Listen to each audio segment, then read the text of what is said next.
Welcome to the Sunday edition of The Sleeper and the Bust. I am Justin Mason, not joined this week by Jason Collette, who's out of town celebrating his kid's birthday. So I had to bring in a ringer. I had to bring in someone who could pinch hit for the great Jason Collette. That is John Laghezza at MLB Moving Average. You know him from Corked Stats. John, welcome to the show. Joss, man, what's up? It's so funny for us to even joke off air, like, how are we going to fill the airtime? Yeah, exactly, right?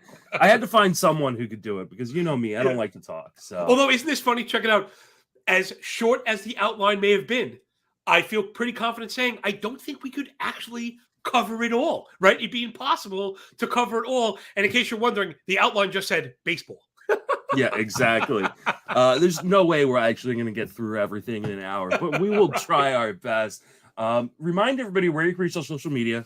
Thank you so much. Yeah, I'm average. And right. Plug everything you're doing right now because you do a lot. Thank you. You're a better host than me. I forget all the time to plug my own stuff, to plug my guest stuff, whatever. So yeah, Monday through Friday we're doing. Gosh, I don't even know what you'd call it. We're just running the whole gamut at Mayo Media Net on YouTube, but it's also a podcast. You know, you could. Corked Stats or Fantasy Baseball Picks and Bets was the original one. So they're kind of doing the powered by Mayo Media Net thing, which is really cool. It's daily fantasy and betting. But for the fantasy crowd, for the 5 or 7 minutes, because it's a very quick show, you know, it's 3 segments, only 20 minutes. For the 5 to 7 minutes every day in fantasy that I do, I really do try and make it matter. And if anyone hasn't seen it yet, it's like I said, it's just a couple minutes and you could see it on Twitter, little bits of like Tuesday and Wednesday. You know, I have access to stats and time-sorted stuff, you and I, that maybe not everyone else does, especially now we've seen barrels kind of take a step back in their subsequent production or the production we expect in them. To have things like Blast, a Blast is not a stat that's on Fangraphs. It's not on StatCast either. So, using these stats to kind of look for diamonds in the rough, we do it on Tuesday and Wednesday, starting pitchers and hitters, and then waiver ads and platoon stuff on Friday. So it's been a lot of fun, yeah. So you really just check it out and again, you can tell right off the bat. It's 100 miles an hour, of course. Yeah. If you are into high octane information, John is the guy for you. So definitely go give him a follow over on Twitter and follow all his work. We're gonna talk about just a couple of news and notes. I don't know if I forgot anything, but I'm not gonna go digging right now. And then we're gonna talk about kind of some of the big FAAB ads of the week. Jarren Duran has been recalled from the minor leagues. Jackie Bradley Jr. is on the paternity list. So this may be a quick stay. Do you think Duran has any staying power? As much as I want him to, this time around, I really don't think so because I can't believe I'm saying this. Jackie Bradley Jr. is hitting, and he always brought the other stuff, right? You were going to get good base running. You were going to get quality defense, even though it might have taken a small step back. He's hitting right now. So he's not going anywhere. If he comes back, I don't think Duran gets a good spot. And Boston's been weird, right? They've kind of shown us that, Justin. They've been kind of reticent, right? And there's the guy I liked. Listen, I'm very open. I like Dalbec coming in. I didn't think he was going to get bumped out by Franchy Cordero. But I did think if Dalbec did not produce, which I thought could happen, that it'd be Tristan Casas, right, in that spot. So Boston has been very hard to predict, at least on my end. I'm not much of a prospect guy for me. I'm very much a low-hanging fruit prospect guy. Bring up the best guy now type of guy, and we're not getting that from Boston, so it's kind of hard to predict. Yeah, I don't think Duran's staying up at the majors. Yeah. I mean, he seemed to be playing fine when he was up last time, and they just decided to send him back down with Jackie Bradley Jr. in town. Yeah. So it doesn't seem that they're committed to giving Duran a real shot at the majors for right now. Once they start to sell, I assume they will sell at some point. They're 4th in the division. They're under 500. I think they're going to fall out of it pretty quick. Then maybe we see Duran, maybe we see Casas, but I think for now they're probably midsummer ads. Yeah. Wait, Justin, let me ask, because we mentioned, right, let's make it useful. We're mentioning the weird usage from Boston. Do you think the weird usage has held them back, in particular as far as pitching goes, right? Coming into the season now, I was not really drafting Whitlock, and I was not really drafting Houck. But I was very clear about how good I thought they were. And I feel like maybe they got too cute when it was like, even though Walker was good, but it's guys of that ilk, right? Let's get Garrett Richards and Michael Walker and are you trying to win the AL East or not? And if you are trying to win the AL East, for me, it's guys like Houck and Whitlock that get you there and not those other retread kind of guys, I don't think they were ever really trying to win the East. Wow. I mean, you can't that's you can't sick. tell Good move. me. Yeah, good play. Yeah, Sure. you can't tell me with the roster they put together for this season, especially in the bullpen and in the rotation, that you're trying to win a division as good as the AL East. I mean, you've got Tampa Bay, who's always fantastic. Yeah. We all knew Toronto was going to be on the rise. Yeah. The Yankees were a couple of pieces away from being really, really good, and they didn't even get those pieces and are still really, really good. Like, yeah, that's kind of the pendulum swing from last year, right? Again, I'm really the pessimistic Yankee fan. I'm the opposite of most. Obviously, Yankee fan before was cool, Justin. Like, if you haven't booed Rafael Santana, you're not really my kind of Yankee fan. Trust me, I saw it in real time. And again, listen, I like to see people involved in baseball regardless, so that maybe trumps the whole thing. But trust me, the number of Yankee hats that you'd see pre-1994 and post 2000, it's insane, like orders of magnitude. So I'm always kind of pessimistic on the Yankees, but they could hit. And last year, just range of outcomes wise, it was not happening for them. Kind of similar to what Toronto was going through early this season, it felt like, right? Just maybe lack of production with runners on, just some bad batted ball luck with 2 outs. That kind of stuff can pile up sometimes. You don't see it in a run column. Yeah. We were talking about, I think it was on Thursday with me and Paul, about how there's so many really good but poorly constructed teams. And not to say that I think the Yankees are a really, really good team. It's just so weirdly constructed.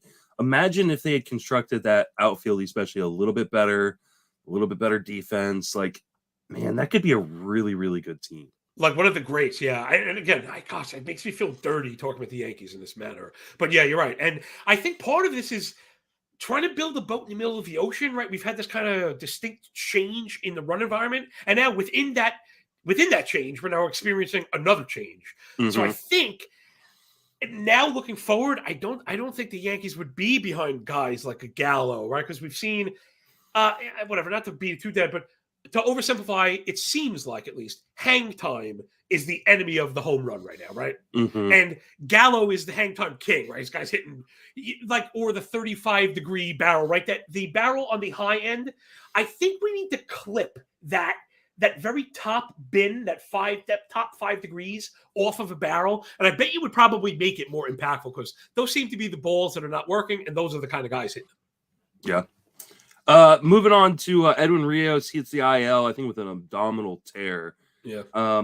Any thoughts on whether you'd be willing to kind of stash Rios? He had started to really started to play more. He was a guy I really liked. He's on a lot of my DC teams, fortunately, and now unfortunately. What are your thoughts on Rios? I kind of got whipsawed. I like to be very honest. I'm very transparent in my approach. Like I could easily say, "Oh no, whatever, too bad." I already missed the boat. By the time I had missed the boat, I didn't even know what was going on. The Dodgers are so deep. Well, I have a blind spot for them. They play after I go to bed a lot of times. Sounds funny, but it's true. We a lot of times, us East Coasters, especially myself, I'm up before the crack of dawn here. We get a lot of our West Coast news through print, through box score and digital media or whatever.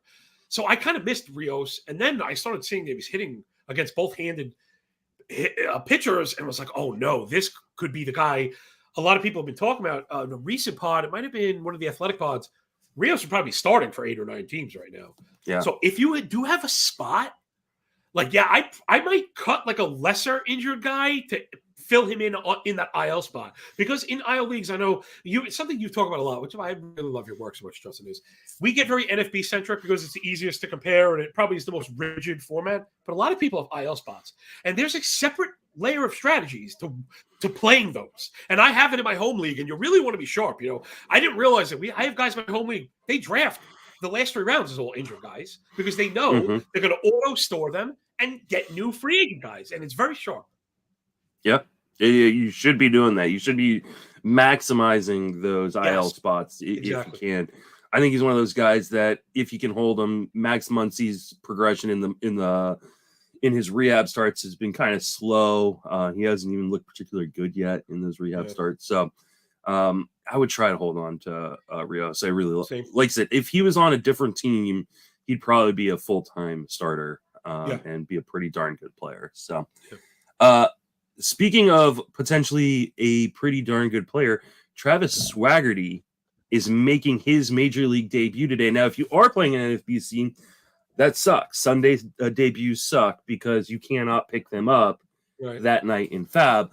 But for the rest of you who play in ESPN or Yahoo or CBS, you can go pick him up in FAAB this week. This is the Pirates' top prospect.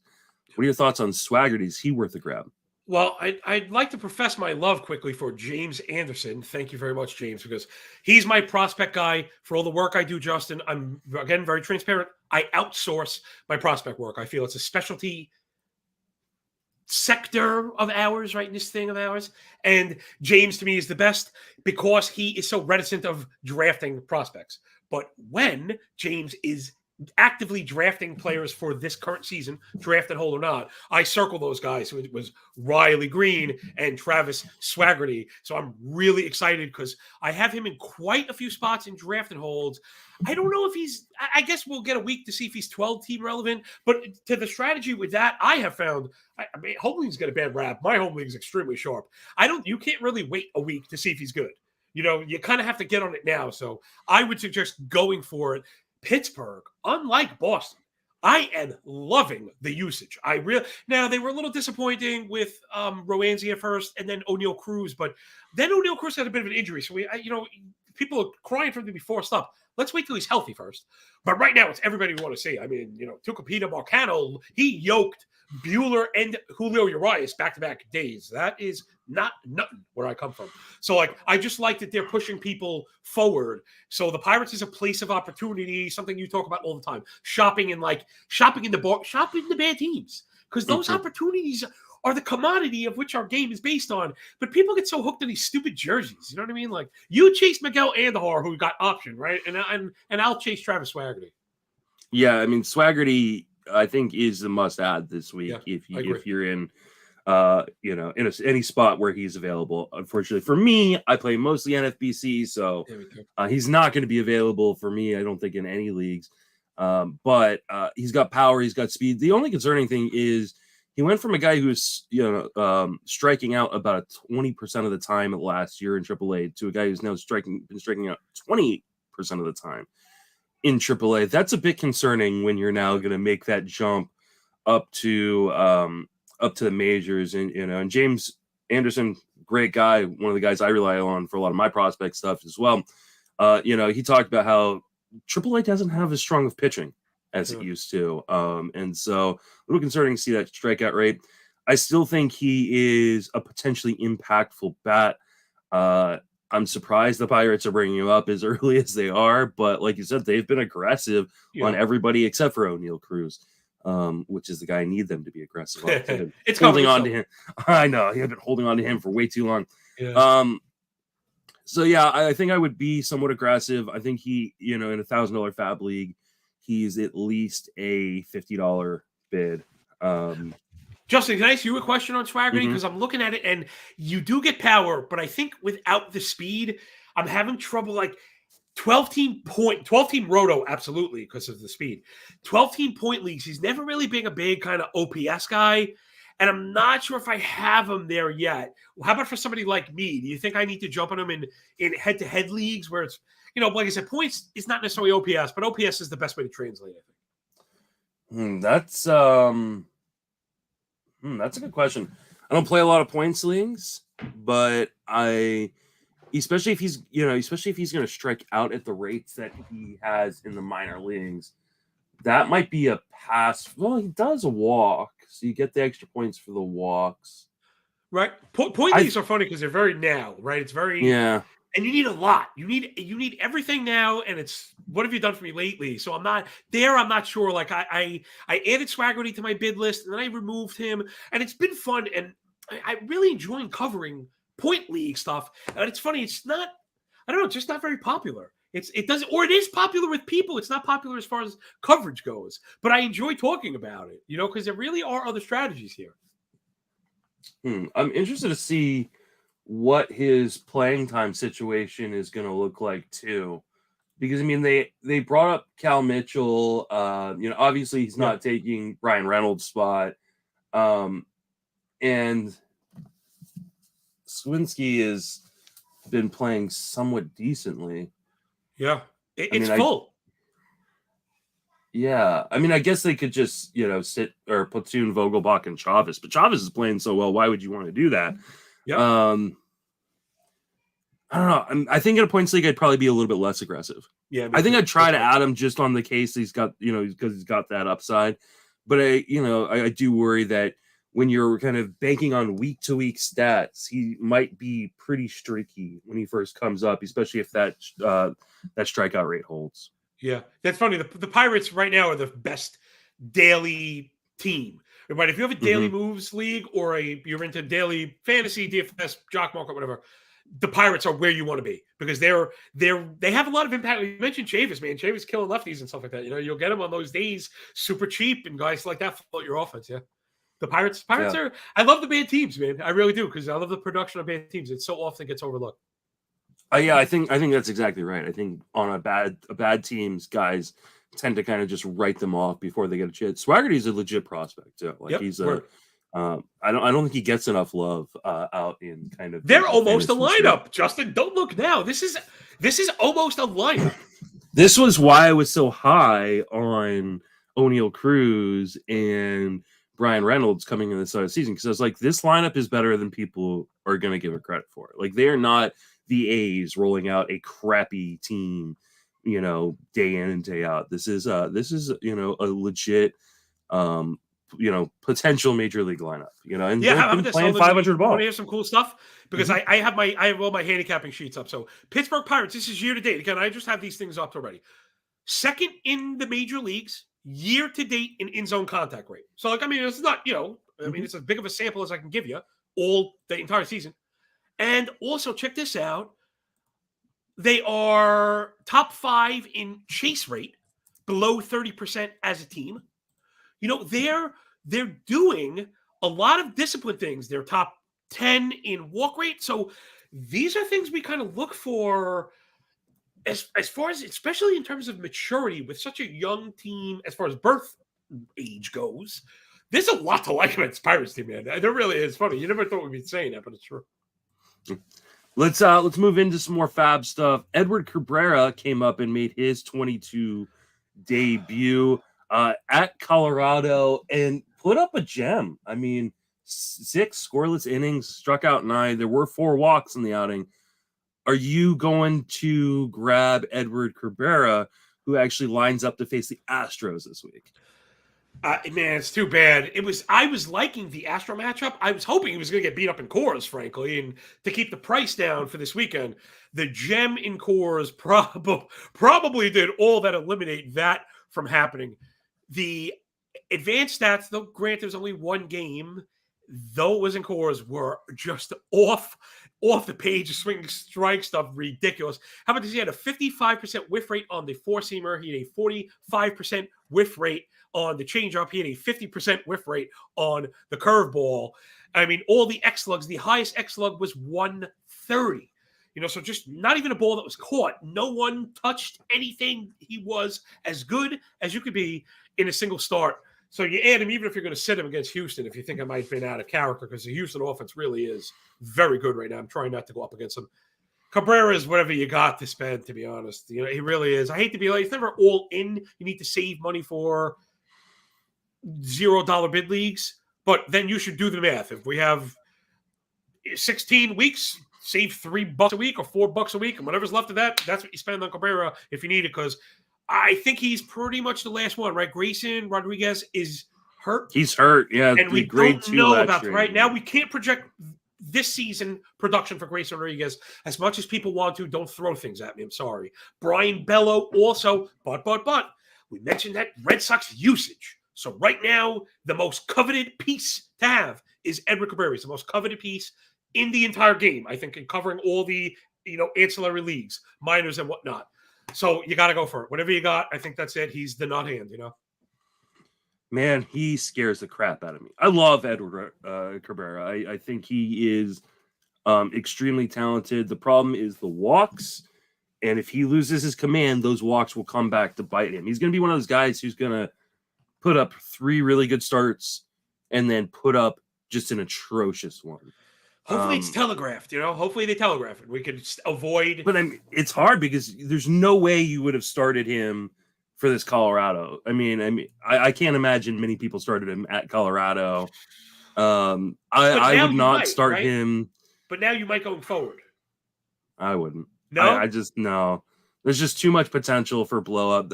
He's not a guy I'm going to be super aggressive on today. I don't like those guys that can ruin your ratios in just one start. And when you're walking 4 batters per 9, that is. Yeah, exactly. Because we saw the stuff last time he was up, but his homer rate was a problem. When he loses that command, he really, really struggles. So I think he is a guy you want to put bids on. I'm not going to go triple digits. I'm not going to go 10%. You're not going to get right. You're not going to get him. And I'm okay. I'm okay with that. I'm totally fine going after the lowly 2-start guys this week instead. So hey, listen, I think guys like Ashcroft is a perfectly cromulent, right? I'll fill in for Paul as good as I can. A perfectly cromulent addition right there. And Stripling is a decent little 2-stepper. He's down there. I'm a little worried about the workload game 1. I think I was talking to Jake Seeley about this. I think he's maxed out at like 40 pitches the last month, let's say. So they'll get him there. So maybe he only throws 65, 70. So getting the 5 might be a little hairy, but Stripling is probably going to give you 10 total innings this week, right? So he's up there. Yeah, I hear you. And like I said, I like Ashcroft. I liked Overton before that, which I'm getting at when you add in Hunter Green and the bad team bias just on the side altogether. The Reds are pitching. And they started 1 in 6,000, throw everything away. That's red. All right, well, that's kind of over now. They look good. Like I've been betting on the Reds. I've been betting on the Pirates. Like this is how I make money, Exactly. Speaking of starting pitchers, Steven Strasburg threw a 6-inning gem in his most recent rehab start. Are you stashing him for his eventual return, which may come as soon as next week? I'm not sure what situation you'd be able to acquire him in, right? Like most people, he's probably one of those earned IL spots, right? We mentioned players that kind of earn those spots. I would think Strasburg is one of those. If he's available, again, I would say go for it. I'd probably, if we're considering like cost and everything, I'd probably like him over Edward Cabrera because I think they probably have the same kind of like volatility index, but Strasburg will probably be a little bit cheaper and maybe people aren't as hip to it right now, right? Cabrera that core start just lit everything on fire. Social media was ablaze. All the blurbs on every website were ablaze. So there's no fooling anybody with Cabrera. Strasburg, there's a chance between some people that are like, oh, he burned me, I don't like him, and people that don't know what's going on. If he's available, I'd definitely circle him. I don't know would you try and trade for him? Depends what you got, right? No, I am not a Strasburg guy. He's had just way too many injuries. I will say he is available in about 25% of CBS leagues and about 50% of ESPN leagues. So that gives you your kind of 10 and 10 team leagues for ESPN, right. 12 team leagues for CBS. So if you're in a 10 team league, go check your wire. There's no sense in not picking him up if he is available. I have a cool question about this. This is something I mentioned on my show. And again, I'm always trying to appeal. So like I talk to Zach, I talk to Rob, Deadpool. I'm really trying to make those 5 minutes matter to people that care. And Zach reached out to me about something I had said on my show, which I'm really curious of your take because this is something I feel like I've noticed. So I'm doing 10, 12, and 15-team ads. For hitting, there are distinct levels where you say, no, this guy's 10, this guy's 12. Justin, I don't have a 10, 12, and 15-team ad. I just have a pitcher bin that it's like, there aren't, even in 10-team leagues, that's what I'm going. There's almost, God, I hate to be binary because my entire kind of character is built on nuance. It's become like yes or no. There's like the Commodus thumbs up or thumbs down. A guy's either fantasy viable or he's not fantasy viable. Steven is a fantasy guy. You got to like that. It's almost like whoever you think could pitch right now, especially with this uptick in offense, kind of bringing back to earth some of the guys we thought it might. Pitching is really going to become hard. It's going to become very difficult to traverse these minefields. And if you have a chance at anybody, this is how I'm looking at it. If you have a chance at anybody, like I've been sitting on Brian Bello for weeks in a points league where I normally don't. I normally have active guys because I'm looking to maximize 2 starts. I don't have the luxury right now. Yeah, I think you bring up a really good point. And it's to me, it's more a matter of who you're dropping, right? Like I think most pitchers are viable in a lot of different spots. A guy like Ashcraft this week, is a really, really good 2-star in any format. Yeah. Right. But it's You're a matter of what are you willing to drop to get him is the difference between a 10 and a 15 or a 10 and a 12. I wouldn't drop a lot for Steven Strasburg that I feel really confident is going to make it through the end of the season because I have zero faith that Steven Strasburg. All right. How about some player? I know some names on top of my head that I know are on my bubble. So like Bruce Zimmerman. Yeah, I would drop. How about Zimmerman. Kyle Gibson? Not dropping Kyle Gibson. You know what? I came to this when I looked at what he was doing. He's been the better version of the compiler, right? He's not giving up the home runs. He's getting the extra. And this is why I love where Simpatico with this said. You don't have to get volume through high rates. Sometimes you can achieve the totals through volume is what I mean to say. And Gibson, when he's good, is good. And Philadelphia, the ballpark there is playing very friendly to the pitchers, which I don't think people have caught onto just yet, looking for these kind of overs. Not to always be talking betting, but, all these formats kind of work together. So, yeah, I came to the same thing with Gibson, where I had him circled for a drop, but he's a guy that I pulled back on. How about a guy how about one of the younger, I added Fado. This is my handicap work coming through. I'm on these guys very quick. I had Alex Fado, and now he's been like this 5-inning, 1-earned run kind of guy. What would you do with a guy like that? You think there's potential? Detroit's going to look to stretch him, or that's the max that we're getting? I don't know that they're going to stretch him a ton. He's had some injuries in the minor leagues, and but I do like him, and I think he can be very useful. I love his pitching in the Central, and I love his pitching in Comerica, and that's a close one. I think I lean Strasburg there. That's a toughie. It's very, very. I could go either way. I would try to figure out if I wanted to pick up Strasburg, I'd try to figure a way to keep both. Yeah. Hopefully, you have another worst pitcher on your roster. What about Jose Miranda, who was cut in a lot of leagues? He was 100% rostered in NFBC. When I looked last night, he was 50% rostered. He was sent down when they brought up Royce Lewis. Royce Lewis promptly gets hurt. They bring him back, and he has been on fire. What are you doing with Jose Miranda? You going to the well for him?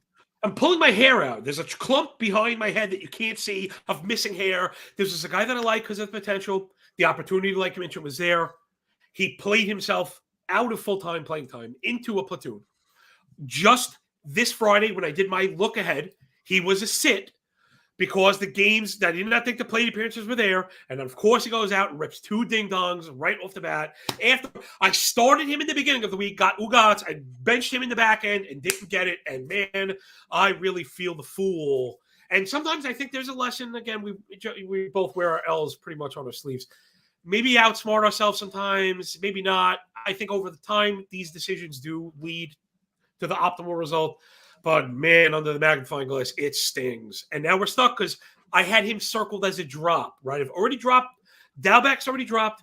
My other kind of corner infielder guys are hard to drop, like Christian Walker. Very hard to drop Christian Walker. He's playing for the home run lead right now. G-Man Choi was a late corner infielder. Like, man, he's on the strong side. He's a great NFBC kind of guy. He's been hard to drop. So Miranda is, as much I like him and want him to be a prospect superstar, is the guy's getting ready to drop, and I'm not sure, Justin. I don't know. Because I think you got to hold him. I think you got to drop. You know what I hate drop doing? A G-Man Joy. Here's the worst analysis. If I drop him, he'll be great, and if I don't, he'll be terrible. But I mean, yeah, I know Miranda was awful in his first go around, but it wasn't like a lack of skill. It wasn't like his strikeout rate like jumped. He was getting unlucky. Like he was just getting unlucky, and the Twins didn't have time to just wait around for him to turn it around. But we've already seen that luck start to turn around. I think he's going to be really good. I think he's going to be the most regretted drop of the season by people. Those who dropped him right after Royce Lewis came up. I'm going to bet big on Miranda in leagues where I got FAAB. I think he is a 10%, 15%. Of your remaining FAAB left guy, and you could even be more aggressive depending on how aggressive your league mates are typically. But yeah, if he's available in your league, I want to go get him because I think they're going to give him real run right here with Sano still on the IL, with Kirilloff down in the minor leagues. I think he's going to get an opportunity, and he's starting to show why people were so excited about him just a month ago. Yeah, he checks all the boxes. I don't know what's going to happen because this is when I try and be more careful with my predictions because I already got whips. In trading, we call it whipsawed. Meaning, like, I think something's going to go up, it goes down. So I reverse course, and then it reverses course. And that's when I'm usually just like, I usually let the next move happen. In the cases where I have him, I'm going to hold him. I don't think I'm going to reach to acquire him, but it's because I already have him. You know what I'm saying? So I think there's something there. I'm not saying there's nothing, but I don't think I could take the heartbreak of having to spend now and it not working out. Speaking of a guy that has broken hearts for many years, Franchy Cordero has always been a sleeper in fantasy leagues. People have been going to that well for what feels like a decade. He's now 27 years old and starting to actually play somewhat regularly in Boston, even has let off a little bit. He's hitting. Is this a time to go get Franchy? I mean, if you're going to play every day for the Boston Red Sox, it's hard to say no. In particular, when we're talking about a Boston Red Sox team that is rolling right now, it's not, right? We're not talking about the Red Sox team is decimated with injuries and they're struggling to piece together an everyday lineup. They're one of the better teams in the entire league right now. I mean, they are rolling, especially as of late. They're crushing. I'm looking at my sheet up 132 WRC plus last 7. Yeah, they're rocking and rolling. I mean, 740 team OPS is good for like top 5 of the season. Boston offense is very good. I got Cordero. He is playing every single day, and maybe even more important than anything, more so than it's 9 in a row. He had a day off, 4 before then, so that makes 13 out of 14. But more importantly is after the day off, Justin, there were 3 righties and a lefty. That 4th game would have been a perfect spot for him to sit, and he played. And I think one thing I've learned from really getting into the lineup thing, really following Mike's, Kerwin's work, and just the lineup, really understanding with the DH brought a lot more platooning and usage issues, I think, than normal. Understanding that there are intentions in these lineups a bit. And to me, that says something. Platoon player coming off of several days in a row. That was a perfect sit spot. And the fact that he's not sitting tells me he's being prioritized. I think that's right. And if we're looking for opportunities, prioritization should be at the center of our analysis. So you got to add Cordero. This is killing me because Bobby Barrels we're barreling the ball too. Damn it, Bobby. I'm killing me out here. I did not have that on my bingo card whatsoever. In fact, I have to say, the Dalbec L I've had to take is the strangest L. It's like a calligraphy L because we knew it could fail. We knew that. But had you told me improvements in discipline, I say, wow. But that happened, but we also stunk that it was bad in ball quality and results that stunk. And it wasn't Tristan Casas, but Franchy Cordero that stuck the final nail in us. Dude, that was 1,000,000 to 1. You know what I mean? Who had that one?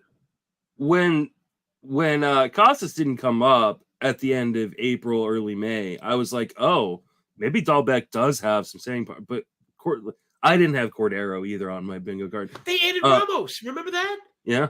And don't get me wrong, I didn't overreact to Ramos, but they were bringing in Ramos means Cordero is what Cordero was. Obvious. Like, it was so obvious to me that they knew what we knew, that he was what he was, and nothing's changed in this world. And I don't know, man, what's happened in a couple of weeks there, but something in the water, the dirty dog water, man, because he looks legit.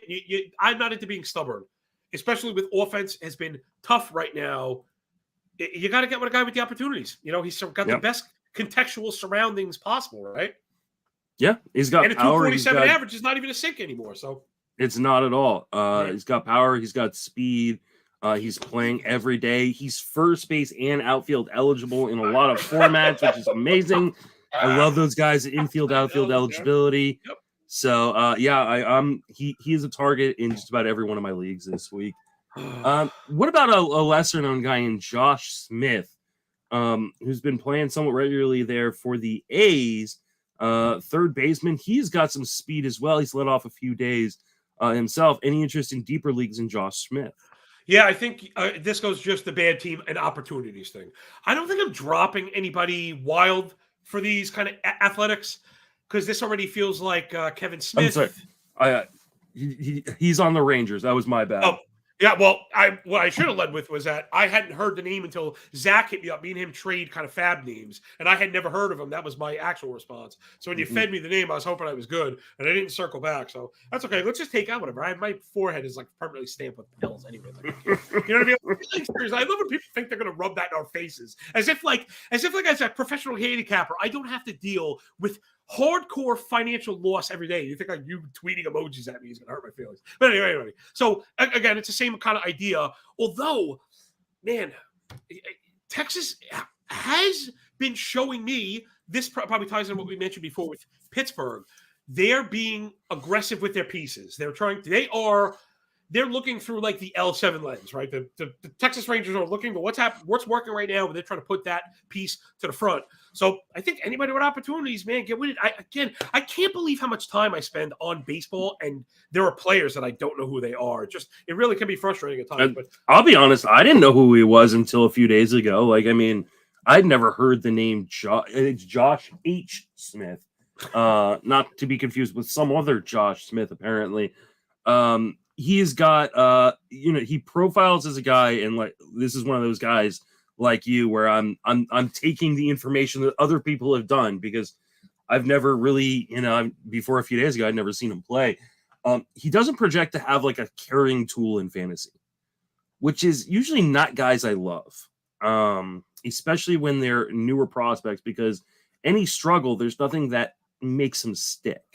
Like he's not an overly good defender. He doesn't have a ton of pop. He doesn't have a ton of speed, though he has stolen a lot of bases in the minor leagues. It seems like he's more of an opportunistic base stealer.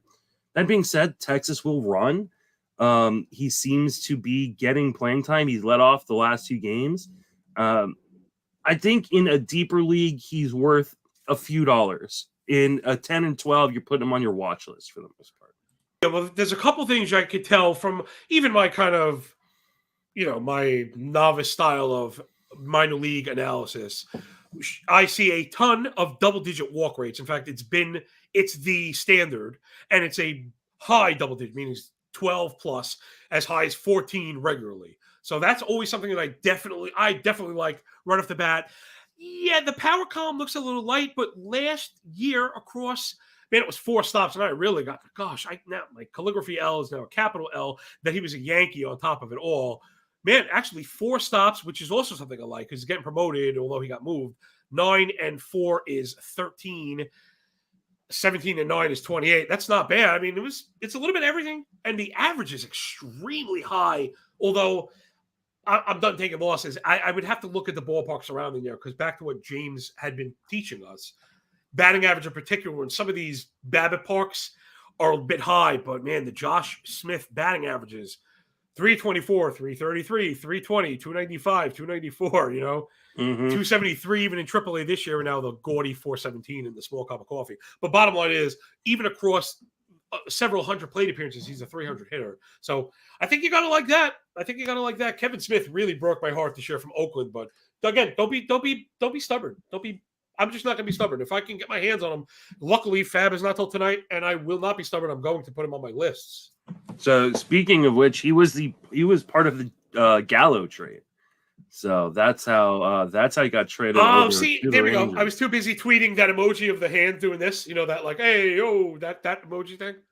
That's so apparently, and this is what I think Kevin Goldstein wrote about him after the trade, is that Smith is a smaller guy with without eye-popping tools, but there are no weaknesses to his game. He has elite fantasy baseball feel and instincts. Take that for what you will. We've got about 15 minutes or so, so I want to run through these guys, these lesser guys, a little bit. Wait, more Josh. quickly. Justin, I have to ask on Josh, because I'm looking at the rest of the resource. I'm like, he's listed as IL the last 2 days. Oh, did I miss? I was wondering why I didn't see him. He wasn't on the active player list on the team depth page. He sprained his shoulder. Was placed on the IL yesterday. Right. So just clip. There you go. No, I'm leaving it in. Leaving it in. Oh my god! This is why All right. Well, there you go. We just wasted 8 minutes on Josh Smith, who hits the IL. Do not pick up Josh Smith.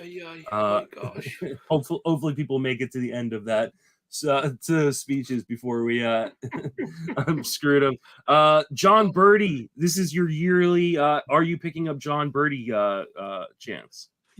Well, yes, and again, but it is in particular circumstances. I know middle infielders, so I have recently lost Tim Anderson in a lot of places. I also lost John VR in a lot of places. So Tim Anderson was more shortstop. You can't put Birdie there. In places where you were able to get Anderson to the middle infield position, I think Birdie works there. It's a bit rough. Like, I'd rather not in the VR spots. I think Birdie is the guy I want to move in there. But yeah, I've been middle infielders this week. I've been scrambling for a few, so I had Birdie up there with who's there? Like Andrew Velasquez is probably worth mentioning. I know some people are chasing Kyle Farmer. I'm a little bit worried we're on the way down of the sine wave, that maybe I was late. You know what? Alex Chamberlain, I think he spoke about it on this show with you one time. He was talking about, and it really makes a lot of sense intuitively. It's waves, people. You know, and if we're on the end of the third week for a guy that's not a proven, tested hero, you probably missed the boat. You know, so I've been looking away from Farmer, but yeah, he's among those guys. Birdie, listen, man, playing every day, right? I like the eligibility. He's going to run. The average is really low so far, I think, right? Well, since returning from the IL on 5/27, he's hitting 267, 371, 333 slug, no home runs, 5 stolen bases in that time. If you are stolen base needy, I think Birdie is for deeper leagues, obviously. But he's playing every day pretty much. Yep. He's played 8 games in that stretch. So I mean, yeah, I'm grabbing Birdie if I need speed. I think that's that's key there. Luis Garcia of the Nationals has returned. This is one that I ranted about earlier on in the season because I didn't understand why Alcides Escobar was playing every day when they got a guy like Luis Garcia in the minor leagues that is still young, still needs to be given a chance. Are you grabbing Luis Garcia? Oh, yeah. This one is more of a yes. This was a servant. Right? Again, I outsource all of the minor league stuff. Mm-hmm. I just assumed this was service time manipulation because there was no reason that Escobar was starting on this team. I don't even want to get started with the Nationals. Juan Soto is my favorite player ever to not wear pinstripes, and to see what they've done to the most promising part of the most promising career ever in history is awful. It really is just awful. It's just awful. But anyway, this should be a nice boost to the Nats. I was hoping he was actually going to stink. He's starting to put together some hits the last couple of days. I saw him rip a double. He had 4 ribbies the other day. So yeah, he's going to be a hot ticket. You got to add him. In fact, I think he is probably slotted atop that middle infield list if he's available. Absolutely. And I like Velasquez because, again, Velasquez playing every day for the Angels, even though they're in a bit of a slide, that sine wave is going to pick back up. But yeah, I think you got to put Garcia first. Yeah, I would as well. He hit 314, 368, 531 triple slash with 8 home runs and a stolen base in AAA this year. He should play every day. There's no reason for him to be up and not be playing every day. So Garcia is easily at the top of my middle infielder kind of options. Here's a blast from the past. Matt Carpenter's good again or something. You're a Yankees fan. What's going on here? Okay, well, I am firmly behind the return of the vaudeville mustache in Major League Baseball. I want to be absolutely clear about this. The Spencer Striders, the Nestor Cortez, the Matt Carpenters. I wish we would mandate these mustaches. I think the quality of the game would go through the roof immediately. Now, all kidding aside, Matt Carpenter is a perfect example of the Yankees doing what I mentioned earlier, which is not being afraid of building a boat in the middle of the ocean, understanding that changes are happening within changes. They needed to find the left-handed swing in Yankee Stadium, and that's what they went and found. And that's exactly what they did. It's so silly that Matt Carpenter is hitting home runs for the Yankees right now. I mean, it's just really ridiculous, but that's what it is because they found – it's funny that he's the new Gallo, right? The Yankees fell in love with Gallo because he checked all those cheap home run boxes.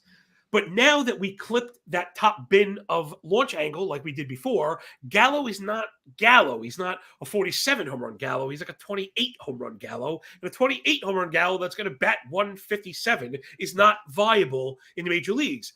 Matt Carpenter is a much better version of that because he keeps it a bit lower, and we know he hits it hard when he gets a hold of it. There's zero pressure on him, and man, the Yankees just found that's what it is. I can't believe it's funny. I'm not even excited to be Yankee. You know? Does he play though with Stanton coming back now? Because he's only DH. Yeah, that's true. The Yankees have done. I can't believe I'm doing so much complimenting of them. They have done a phenomenal job of balancing playing time. A phenomenal job. I think they're the case study right now. They're the lodestar. That's what you want to be looking at because it never feels like anybody sits for the Yankees, but everyone seems to play every day because they're rotating and stuff like that. So my gut tells me they're gonna find a spot for Carpenter here and there against righties. In particular, if they can get Stanton in the outfield, and I mean Hicks has just been a real bane on the offense. And I like Aaron Hicks. You know, I've always been kind of touting him as one of the most forgotten kind of draft and hold assets maybe ever, right? A guy that might lead off for the Yankees and we're like, whatever. You know? But he stinks. That's why, because he's not very good. But they give him enough opportunities, and I think that's where it would have to come from. And it might just be a split thing, right? You might just see Carpenter just get spot starts against righties that they think he could take yard. But I think you could start him. I think he's a DFS guy, you know? I think it's fair. Let's see. We've only got a few minutes left here before I got to let you go. Oscar Hernandez, is he a guy you're going to the well for right now? This is another one. He's on my list that I actually have heard of this morning, but I have to do a little bit more research. They've thrown me. Wait. It's not Oscar Gonzalez. Were you trolling me? Sorry. I bought this one. It was. See what happens, people? See, Justin is playing 4D chess with me right now. I already have a black and blue on my face from the first rake I stepped on. I was not going to happen to this on the second time around. No, but that one is, again, it takes so. Justin, this is actually, even in our errors, which are honest and well-meaning, there's lessons there. It takes a village to do this stuff. It really does. To cover baseball 7 days a week and have a life, like a human life, a family in particular, is almost impossible to do alone. And I think that's if that's our lesson from it, that's it. I've had to dive into it. I was a bit surprised that the Guardians kind of went and found everyday playing time, and it's kind of come at the expense of Stephen Kwan, which kind of hurts a bit, right? We've seen them kind of try and get Palacios some burn. So I think my gut was telling me Gonzalez would have to suffer as far as playing time, but right now he's on like a 9-game run. He's playing every single day, so I'm not 100% sure what to make of it. I really am not, Justin. I mean, Straw is still playing, so they're rotating, but I don't know. Maybe he's he's the good last conditional bid, because I'm not sure what we're going to get. What do you expect? I expect the strikeout rate to go through the roof. This is, I'm going to use Eric Lagenhagen's notes on this one. He has plus power, but he swings at everything. And if you look at what he's doing, he is swinging 80% of the time in the zone. Wow. He's like, is that in the zone? Swinging. Is that close? Swinging. At some point, teams are just going to go out of the zone on him and make him chase. This is not going to end well. I'm not going after Oscar Gonzalez, and I apologize to him for calling him Hernandez. That was my mistake. It can be it's very tough. It really is. It's very tough. Let's see. Lane Thomas hit 3 home runs, equaling what he had done for the season after I dropped him in a number of leagues. Are you picking Lane Thomas back up? No, and this just stinks, man. He was the second black eye from Friday. I had people bench Miranda, and I had people bench Lane Thomas because of the platooning there. And it's pretty strict platoons. And if you're trying to maximize your playing time, that's what you were avoiding. And now Lane Thomas did that right. He had sat against 3 consecutive righties. Actually, I'm sorry, he sat against righties 5 consecutive games, Justin. I'm sorry, 5 times in 8 games he sat. All 5 times are righties. The other 3 were lefties. So when I saw there were 2 righties on the weekend schedule, I wasn't going to have people play Lane Thomas for 1 game, and he ended up being one of the guys you needed to have this weekend. Really unfortunate. But no, I don't think that's going to play him into it. But why do you think maybe we're seeing a sea change as far as playing time? It could be. No, I mean, I think he got to face Mike Minor in Cincinnati. Yeah. Like, Yeah. That's where it is. See, So, maybe I'll tell you what though. Maybe that was my mistake. Is I don't think I've been pushing up Cincinnati where I need to. You know, because it's almost like Coors right now. There isn't a game that stays on the 15 runs in that ballpark right now at all. Yeah. Last one. Nick Sanzell has returned. He is up, in a great park in Cincinnati. Yeah. He leads off sometimes. You interested in Nick Sanzell? Oh, I always was. I thought we mentioned fantasy tools and players that may lack them. Sanzell has them in abundance. And we've seen that when he's not hitting for power, he'll get on and run. But it's how long will the opportunities be there? The thing that I like about it is when he is available, they just run him out there every day. I mean, he plays every day, lefty, righty, does not matter one bit to them. And he's constantly in the top third of the lineup. So Nick Sanzell is a must add. I mean, I guess he's a bubble in 10 teamers. Maybe not if it's 5 outfielders. Like, that's kind of what I think of Nick Sanzell. He's a really must add. And when he gets hurt next week, then you can drop him. And exactly. That's exactly what I was going to say. I think you pick him up, you ride it for as long as because we're now at a point in Cincinnati where they're not overloaded with outfielders. Right. So like he's going to play every day.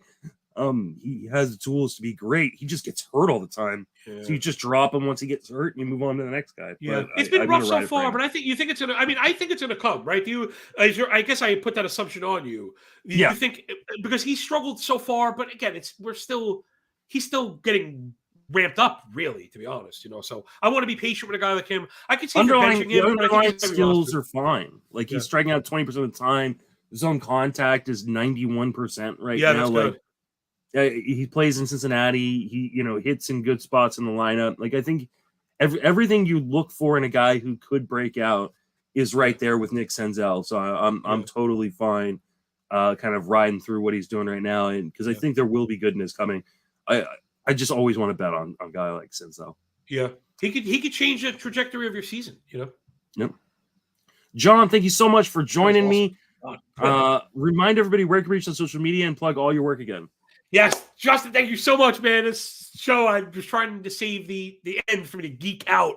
Gosh, I'm a tremendous fan, not just of you, the analyst, but you, the man. You're an awesome dude. And becoming a friend of yours has really been one of the cooler perks of this industry of ours. And Justin's as cool, if not cooler, probably cooler because you get more F-bombs, and more like dirty jokes, which is really more up my alley because for me, it's a struggle to behave. So, Justin, really, it's awesome. And just to even be thought in the breath of you and like Paul and Jason is really, really so cool because I never miss your stuff.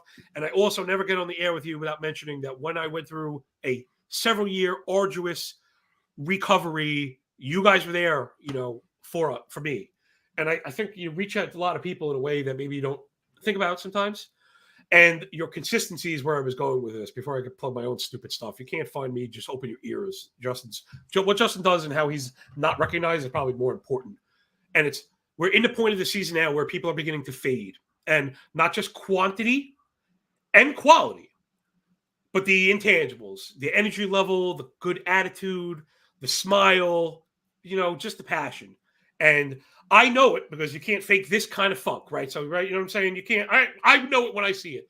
And, dude, you've always been my guy for that because I can't tell from your broadcast if it's May, if it's October, if it's Christmas Day, legit. And that's why we love you so much, man.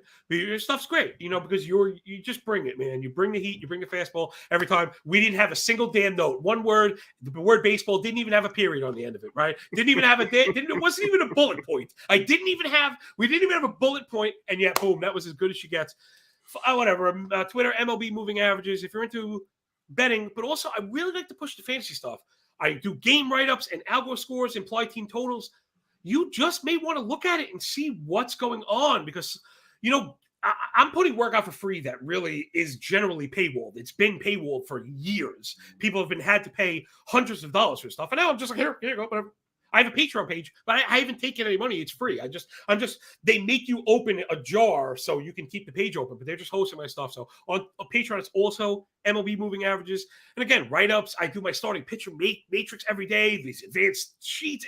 It's really awesome. So just check it out. Follow it. It's all on Twitter, whatever. And I'm on Mayo Media Net. Check out that show. Again, it's a lot of fun and it's quick, and I think it's something Justin talks about again to tie into his goodness is this game. You got to take little nibbles throughout the week.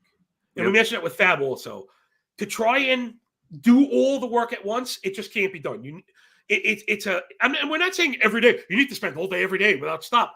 No, but if you take 10 minutes a day, or that's it, on a walk, something, you'll be so sharp. The names are there, the teams are there, the trends are there. So that's the last thing. Justin, thank you so much, man. I'm so flattered being here all the time, man. Thanks so much. Oh, man, it's always great to have you on. Definitely go follow John over at MLB Moving Average. Follow his work. Listen to the pod. You can reach me on Twitter at Justin Mason FWFB. Hear me on the Sleeper and the Bust, obviously. TGFBI and the Friends of Fantasy Benefits podcast. And I'm writing daily over at Fangraphs. And that will wrap us up. For John and myself, thank you for listening. Have a fantastic baseball season.